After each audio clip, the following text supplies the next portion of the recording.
We'll exchange the chair for DC, but it's fine. Oh, I mean, I like DC too. I like DC too. I have a poison ivy tattoo. I'm And me so too. kidding. I love Yes. both. They're great. My name's Shazam Jacobs, and I play Alex. Master Angel, I play James. I'm Tessa Smith with Mama's Geeky. Thank you guys for taking the time to chat today. Thank you. Your room is immaculate. Oh, thanks. Come on. It's so much fun. I have a pinball machine that you guys can't see too. It's very exciting in here. We'll exchange the chair for DC, but it's fine. Oh, I mean, I like DC too. I like DC too. I have a poison ivy tattoo. I'm so kidding. I love both. They're great. Perfect. I love it. I love it. Well, anyways, thank you guys so much. This movie was so much fun. I really enjoyed it. Asher, I'd love to start with you. How would you describe James? Because he's kind of a nerd, which I love, but also kind of a cool guy, which is cool too. For sure. Yeah, he's definitely somewhere in the middle between cool guy and nerd, right? So I don't know. He's a very grounded individual. He's very like level-headed. He's actually a lot like me. We have a lot of the same qualities, I would say. And he's an aspiring musician, so we have a lot in common with playing guitar and writing music. And yeah, I mean, overall, he's just a really solid dude. Like he's the popular guy at school, but he doesn't really know it, right? He's just doing his own thing, living life, trying to figure himself out like every young kid our age. And then chosen for you, he's pretty cool too. He dresses as a donut, which is a lot of fun. So yes, why don't you talk about him? Yes, Alex, he's a free spirit. He lives life to the fullest, and he's just aspiring to have a great high school experience, whatever that really means. I love him. He's really a sweetheart. He sees the world at a positive perspective of what could happen in a positive way, and I think he just tries to spread the love in the community, and he's not afraid to make a fool of himself. What was it like dressing up as a donut? Was that it was definitely a bucket list check off. That was so much fun. That's really what drew me to the project. I was like, I get to be a donut. Let's go. Yeah, I'm in. I get to be a donut. Perfect. Yes. This is fantastic. So I'd love for you guys to kind of what do you hope people take away from this movie, I guess? Because I feel like there's a lot of great lessons in here, and it's also just super fun watch. But if you guys have any like overall lessons, I guess, that you hope people take away. I think there's so many different messages I feel like that our film shows.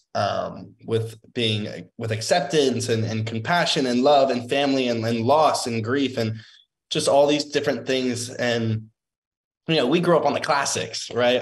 The Mean Girls, the Clueless, the Ferris Bueller's Day Off, all of them, I could keep going. But I think what makes this movie so different is it has those qualities, right? And it's a Mean Girls meet Sixth Sense with that supernatural component. And all these characters are young and they're living their lives and just trying to figure each other out and themselves. And I think it's relatable because of that. And it shows a great representation of high school and what's going on. And our cast is very diverse. And I feel like there's just a lot of things going for it that makes it stand out. And it's very unique.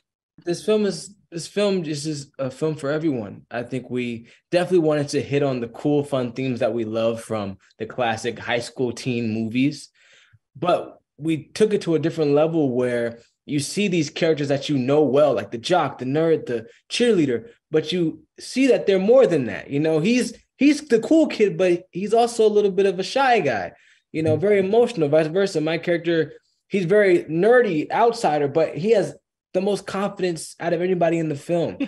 And then you have ghosts. So I just think there's so much fun, but also great messages about learning to accept each other and dealing with grief. And we put in just a really crazy, cool movie. It's funny you guys said that because I actually, in my review, which is still under embargo, but I called it Clueless meets Sixth Sense. Like that's what it felt like to me. So that's like kind of the vibes I got. And it was just, I loved it from beginning to end. I had an absolute blast with it. But I would love to know, what would you do real life if you all of a sudden just like started seeing dead people? I would freak out. I don't know how you'd be able to live on with that kind of It's I go to my pastor. I'd be like, something's happening. Something's happening. I need help. Yeah, he's like, preach. I need to call some help. I know. I can't imagine like just like, let me turn this into a business and help everybody. That's the ideal nice part of it, but like I wonder if it's lucrative. Is it a lucrative business? Right. Ghost business. I feel like it'd be that feeling of I'm never alone. Like wherever I go, Yeah, never that's lonely. true. Always someone listening to me, watching me. Wow. Oh, that's creepy. I didn't even think about that part of it. I think Darby's the only one that can handle that. Yeah. So, Yeah. That's pretty messed up. So, Tony Danza, guys, did you get to like hang out with him? I mean, is he amazing? yes. Yes, I had the pleasure of shooting a scene with him, a couple scenes, and man, he's just such a classic guy. You know, everything about him is a testament to why he's been successful for so long. He's so fun. He's so refreshing. He's still so excited when he comes to set. And, you know, from a guy who has a resume like Tony Danza to be on a scene with us young actors and give us such great energy and ideas and just respect on set, a testament to his character as well as his acting ability. So it's very cool. I think the fans are gonna love to see what he did in this film. I mean, I didn't get the opportunity to meet him. You didn't even get to meet him? No. You should have just come on set on a day when you weren't supposed to. Been I like, know. hi. It was just hard. It's the COVID thing, you know. Oh, yeah, that's right. And things were happening, but yeah, he seems like a really cool guy. And hey, he was there in spirit. I was there in spirit. I see what you did there. I love the scene with Chosen and Tony. It's like one of my favorite scenes throughout the movie. It's so cool. So cool. The whole movie is so fun. And it seems like you guys all like got along so well. Like that's something I love about it. Like there's the mean girls, but it's still like fun and friendly. So like, how was it on set? Did you actually like connect? I know you just talked about COVID. So like, was it hard to kind of spend time together or? It was at first. At first, yeah, you know, everybody's just wanted to be safe and, you know, conscious of the situation. But luckily we were able to be kind of in a bubble. We all lived in the same community, like same like apartments. So we would always run into each other, you know, and just going like on walks, or we'd always meet at the gym. That was really cool to be able to be social distancing, you know. Yeah, social distance, like, you know, be 4 benches away, but I was like, hey, I'm gonna go work out, and he would work out. So, you know, it's just great places for us to bond, but still be safe. For sure. Awesome. I love it. All right, guys. Well, thank you so much for your time. I really appreciate it. Again, this movie was so much fun, and I can't wait for everyone to see it. I can't wait to watch it again with my kids because I just had an absolute blast with it. So thank you guys for your time. Thank you. Thank you so much to all my monetary supporters, my members, and my Patreons. Love you guys.